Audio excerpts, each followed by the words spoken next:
વિવાદ મુદ્દે બેઠક થઈ ડીજીપી વિકાસ સહાય સહિતને ગૃહ રાજ્યમંત્રીનું તેડું રાજકુમાર પાંડ્યન અને નિર્લિપ્ત રાયને પણ તેડું આપવામાં આવ્યું છે।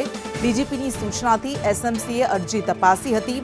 એસએમસીએ સીઆઈડી ક્રાઇમની અરજીઓ તપાસી હતી। તો આખો આ વિવાદ અધિકારીઓ વચ્ચેનો આઈપીએસ અધિકારીઓ વચ્ચેનો વિવાદ આ મુદ્દે હવે બેઠકનું આયોજન કરવામાં આવ્યું છે। બેઠક બોલાવવામાં આવી છે જેમાં ડીજીપી વિકાસ સહાય રાજકુમાર પાંડ્યન અને નિર્લિપ્ત રાયને પણ બોલાવવામાં આવ્યા છે। વધુ વિગત સાથે સંવાદદાતા હિરેન જોડાયા છે। હિરેન, આખો વિવાદ જે સામે આવ્યો હતો અને એને લઈને હવે આ બેઠક બોલાવવામાં આવી છે, શું આ બેઠકમાં ચર્ચા થઈ શકે છે?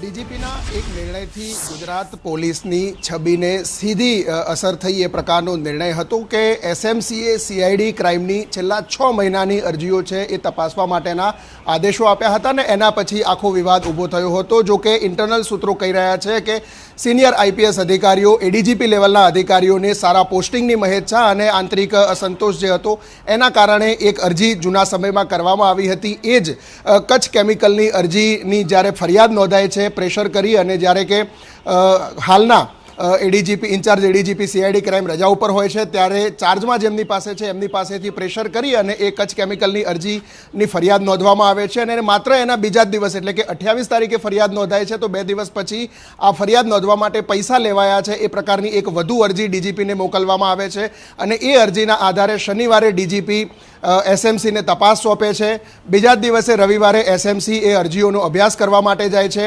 અને એના પછી 4 દિવસ સુધી ચાલેલી આ તપાસમાં વિવાદ ઊભો થયો હતો। જો કે એમાં ત્યાર પછી ધ્યાનમાં આવ્યું હતું કે કેટલાક આઈપીએસ અધિકારીઓએ પોતાનો ઈગો સંતોષવા માટે આ પ્રકારની પ્રક્રિયા કરી હોવાનું સામે આવ્યું હતું। મીનવાઇલ આ સમગ્ર ઘટનાક્રમ દરમિયાન ગૃહ રાજ્યમંત્રી લંડન પ્રવાસે હતા, ત્યાંથી તેમણે સીધી સૂચના આપી હતી આ વિવાદ જે છે તેને શાંત કરવા માટે અને બીજા જ દિવસે એટલે કે શનિવારે જ આ આખો તપાસ જે છે તે બંધ કરી દેવામાં આવી હતી।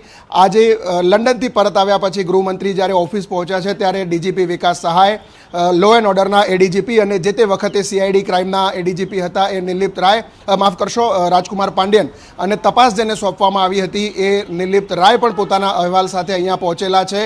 મહત્વનું છે કે જે વિવાદ હતો એમાં એક પીએસઆઈને સસ્પેન્ડ કરવામાં આવ્યા છે, પરંતુ ખરેખર એ પીએસઆઈએ પૈસા લીધા છે કે કેમ તેને લઈને પણ હજુ સવાલ છે, કારણ કે અરજીમાં જ કહેવામાં આવ્યું છે કે પૈસા લઈ અને પછી પરત આપવામાં આવ્યા છે। એટલે ક્યાંક આખી કહાની ઊભી કરવામાં આવી હતી કેટલાક અધિકારીઓને ફસાવવા માટે એ પ્રકારની વાત બહાર આવી રહી છે અને એટલા જ માટે એસીએસ હોમને લગભગ બીજા કે ત્રીજા દિવસે સીઆઈડી ક્રાઇમની ટીમે આ અંગે બ્રીફ કર્યું હતું।